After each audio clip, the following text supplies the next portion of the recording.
Welcome to People Are the Point. I'm your host, Mark Concannon. Let's talk about the people.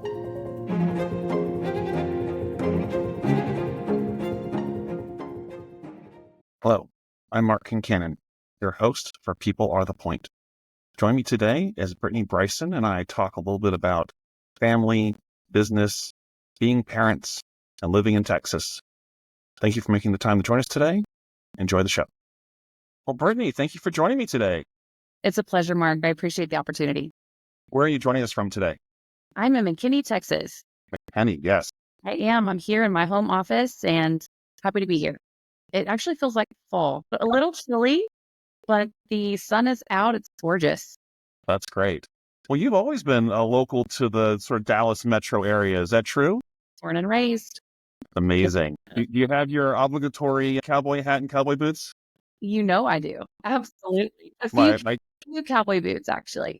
That's great. My team's been pushing me. I did live in Dallas for about 8 years, and I never got around to it. I think it's time for me to go pick up the boots. Yes, Mark. I encourage you. You've got to have a pair of cowboy boots. That's great. Let's talk a little about born and raised in the area. You're a little northeast originally, right, of downtown Dallas. Talk about that growing up in Texas. What was that like? Yeah, it was a little different. My mom was a young mom. She was 20 when she had me. And so my grandparents played a huge role in my upbringing. We lived in Rowlett, and back then it was a really small town. They had 9 acres. We had horses, the pastures, all the things. And it was really neat. I learned how to garden and mow on a riding lawnmower and swim, and literally just the best childhood. Just so blessed. And so that's what it was like growing up. And, my grandparents, they were entrepreneurs. My grandmother was a licensed realtor, and my grandfather owned his own HVAC company and was an investor. That's amazing. So you mentioned the horses. Did you do a lot of horseback riding as a child?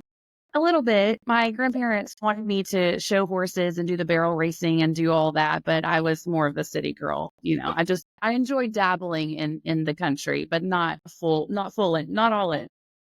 Okay. It's fun. I got my daughter into that a little bit, and like you're describing, it was short-lived. It wasn't necessarily for her for the long term. So that's always fun. Well, you mentioned your grandmother was a realtor. You followed that path as well. Is that correct? I did. I really did. I have early childhood memories of me going on appointments with her, because again, mom's working and sometimes they would pick me up from school. And so I would go on showings with her. And I just remember at one time I was peeling wallpaper. I noticed it was peeling off the wall, and I'm just picking out all the things wrong with this house. I thought she was going to wring my neck. Looking back, hindsight 2020, it's so embarrassing. But yeah, she was a realtor. She, it was a different time, right? I mean, this was back in Mapsco. They had printed books. So just a very different time. It was challenging for her, but I think it really helped because my grandfather was into investments, long-term leaseholds, that sort of thing. So having her real estate license really helped them do that. Oh, that's great. But you didn't start, you followed in her footsteps at some level, but really you started off in IT. Is that right? I did. As soon as I had my hands on a computer, I was just all in and taught myself, Microsoft products and different things. And so it really led me into the IT world. And so it was on the software side, not hardware. Don't ask me anything hardware related. I'm not your girl, but I was able to do data analytics and, help with the city managers and in the IT department and really support them. And I learned a lot. It was a great opportunity. I think you'd mentioned to me previously that you started off teaching yourself a lot of these tools and how to help the businesses, and you went on to start teaching other people. What did you enjoy the learning and the teaching, and how did that compare and contrast for you? I did. I was putting myself through community college, and I was looking at the options for classes, and I could get, certifications in Microsoft, and as my electives, I'm like, well, why wouldn't I do this? Right. Because then I could apply this, in my current job. And so that's really what I did. But yes, growing up, I was teaching myself because I was interested, just wanted to know. Like I would just play in Microsoft Excel. Who does this? Create, I don't know. And so I think I was like 10 or something. And so, of course, progressing on. And yeah, so it was fun because I just really enjoyed it and I knew it so well. And so I was able to finish those classes, get my certifications. And so, of course, when my, boss got wind of it, they were like, all right, you are going to be teaching, because 2007, Microsoft rolled out with a whole new, system that looked different. There was the ribbon and, you had a toggle in between. And so it really just changed how people were operating in Microsoft. And so I had the front row seat to be a part of that. It was very cool. Was it about the right time for the paperclip? I think it's when Clippy came out. It was '07, something like I that. think so. Yep. Yeah, Yep. which we all hated. So I think having you help people was a lot more effective than Clippy. So I think that's great. They loved it. It was definitely a career highlight for me at such a young age. It was very neat. Now, it's a big leap to some extent from IT and training people in office to what you're doing now with real estate. Talk us through like what happened there and what drew you to this path. Yeah. So eventually I worked with a different company and I was doing data analytics and I enjoyed it. I got into Access and SQL and was, doing those things. So bored, Mark. I was so bored. I needed people interaction. And so at this point in time, I thought to myself, okay, maybe project management's where I need to go. And I moved into this project management department. Meanwhile, I, met my now husband and I had mentioned to him, I'm the legal guardian of my grandmother and I really want to be a realtor. And I think I can do it. And he's like, well, why not? And so I'm getting my real estate license and still working for this company and thinking I'm going into the project management role. Anyway, fast forward, I'm a realtor. I have a few transactions in the pipeline. Things are going great. And the company is starting to go belly up. And I don't know it at this time. Hindsight's always 2020. But they, bring me in. I know we just moved you over into this project management, type of role so you could, learn and get your certifications. But we have to, let some people go. And so I was actually laid off and they gave me a severance package and I was already licensed with the pipeline. So I said, thank you so much. I'm out of here. And I've never looked back. That's great. And the fact that you've opened your own office this year, I have. I that's have. great. So as Yeah. you move into this really pure entrepreneurial role, do you look back on some of your experiences with your grandparents? Was there any sage advice they gave you or key lessons you learned from the time with them? You know, watching them really just having that front seat and watching them interact with their clients and building those relationships, I believe that was really key for me. I don't do surface level. I joke around and still my husband the other day, I'm like, I friend hard, I just do. I'm my authentic self and I hope you love me. I think you should. But I think that really shows up in the business world because I truly care and I want to make sure that, I leave a lasting impression. And because, most of my business is, if it's not somebody I already know, then it's a referral from somebody I've worked with. And that just speaks volumes, obviously my work ethic. But yeah, I would really say it comes down to those interactions, having true relationships and caring about the people that you serve. That Yeah. makes perfect sense. I know it's a lot of how our business has been built is around the relationships and the reputation and references. So I think completely agree with your viewpoint there. But you also had some more thoughts around how you approach real estate and what you're trying to do with Bryson Real Estate Company. Can you talk about sort of those approaches and those details too? Absolutely. I've been doing this for almost 12 years now, and which is great. But at some point, you get to a point where you can do it in your sleep, right? And so what I'm finding, I see this with, peers and colleagues and whatnot in the industry is it's the day in and day out of, working with buyers and sellers. And yet we're not having deeper conversations with our clients because a lot of them own businesses. So there may be commercial needs that they have, or they have money sitting in the wrong account that isn't building them any interest. And the more that we can learn and understand how money works, the more that we can actually serve our clients. And so I think that is so important. And a lot of realtors, again, they're relying on that day-to-day grind, but are not diversifying their income. And we can do that with real estate. So if real estate's your passion, it's mine. I love it. Great. There's so many ways that you can do that, not just working with those buyers and sellers. And Mark, there's been times where I've sat in front of, I've sat in the living room with the seller before and going on the traditional market just wasn't a fit for them. But there were times where I didn't know how else to help them.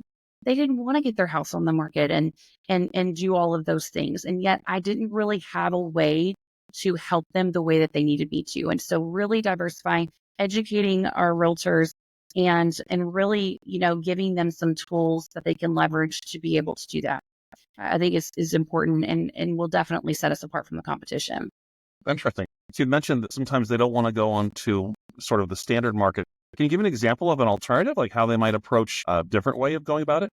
Yeah, so they may be a candidate for wholesale, for example. So, there are, we've got in buyers, we have that are looking for these opportunities, but they just don't know where to find them. And so, as a realtor, they're right here and they just may not want to do that. And so if they can sell their house quickly and not have to worry about all of these, negotiations back and forth and people trekking through their house, that would be one example. And of course, there's many more.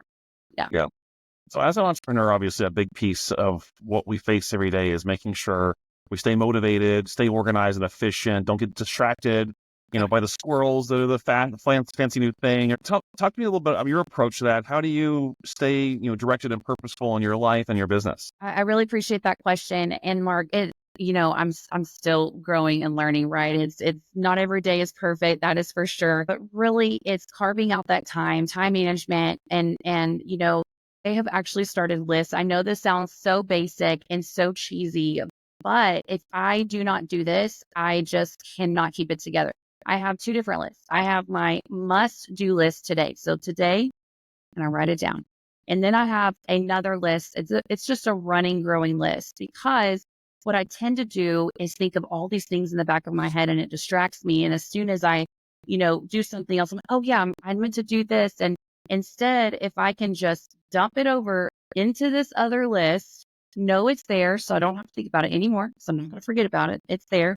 And so that really has given me the opportunity to manage my time a little bit better, focus on what I've got to get done today. So when I am spending time with my family, I can do that guilt free and know I've got these must haves done.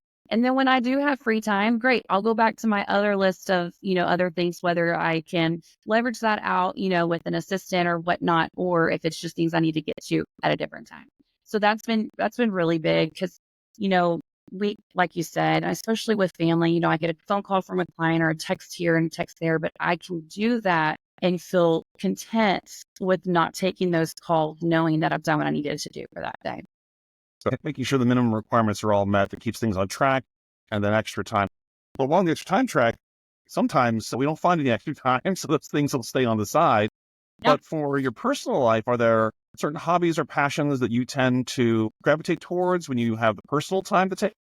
Yeah. So, well, first of all, I love being pampered. So, of course, like I do the lady thing. I get my nails done, my hair done. I do like to do that. And I have two young boys that are baseball loving kiddos, and I live for their baseball game. I do. I just love it. I'm just that baseball mom on the sideline yelling out. So, we do a lot of sports. My boys are 8 and 5.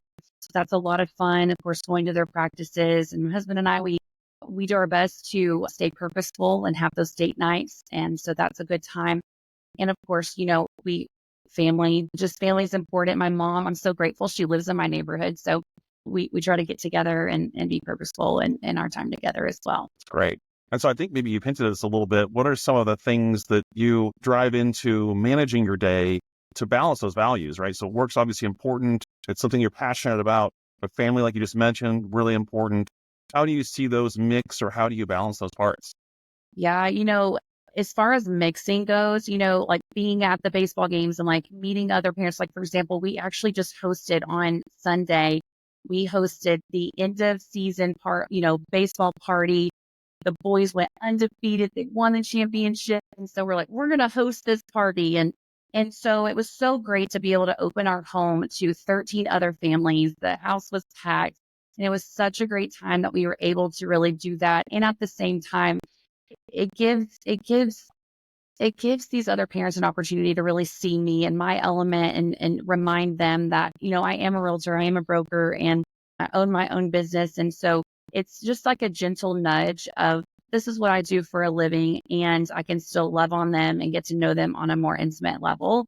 And so that's really where as I was mentioning earlier, a lot of my business comes from people that I know or that I'm meeting, and then referrals. And it's because we have this camaraderie and those building relationships. And as far as really just doing my best, obviously there'll be a day, Mark, and this is another reason why I stay in this industry and do what I do, because it does give me the opportunity to be there for my kids. When my kids are sick, I can put things aside and call my clients and have a conversation, And if my son's out of school because he's in a private school and he runs on a totally different schedule, and I pick him up early, he gets picked up at 2 o'clock. I can take him on a showing with me and not apologize for it, because I think it's great that he can see me working and see what I do and watch my interactions with my clients, because that's what I did as a kid. And so there are blended times. Just the important thing for me is that when it is the time to have the undivided attention, that I can mentally do that and be content with that. And that's where my organization comes into play. Makes a lot of sense.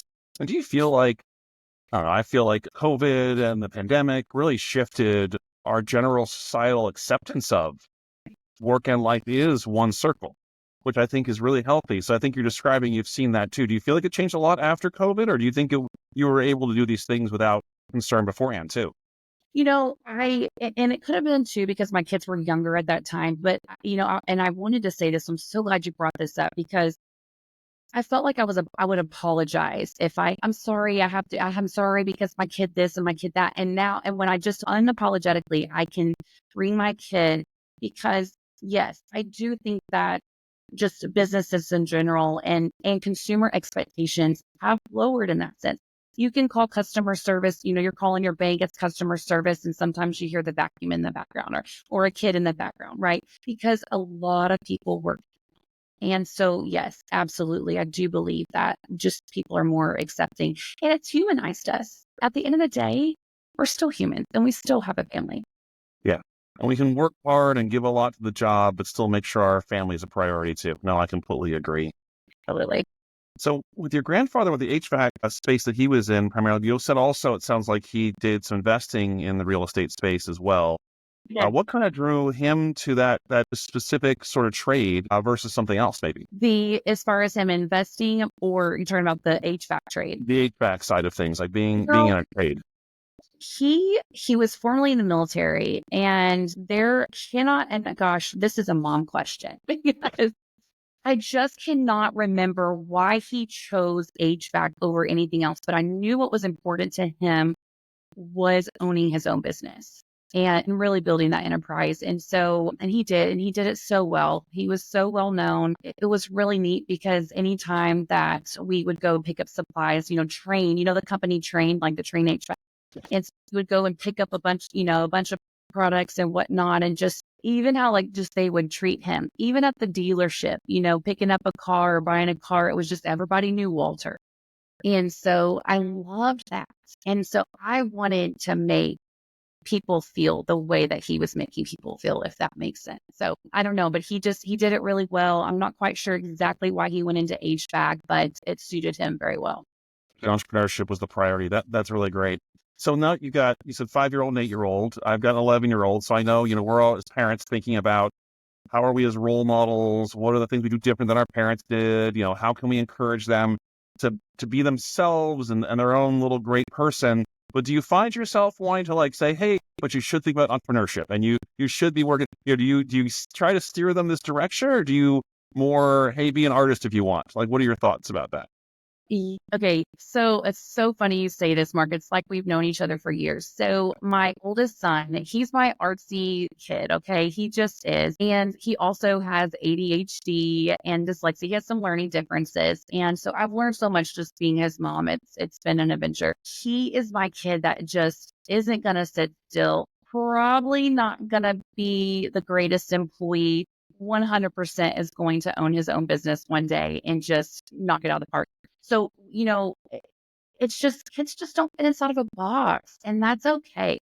And so, our youngest kid, he may be our 4-year college kid and, be an executive one day, and that's great. We just want to ensure that we are giving them the resources and tools and definitely expanding their minds, because there are so many opportunities and options out there, and it doesn't have to fit inside of a box.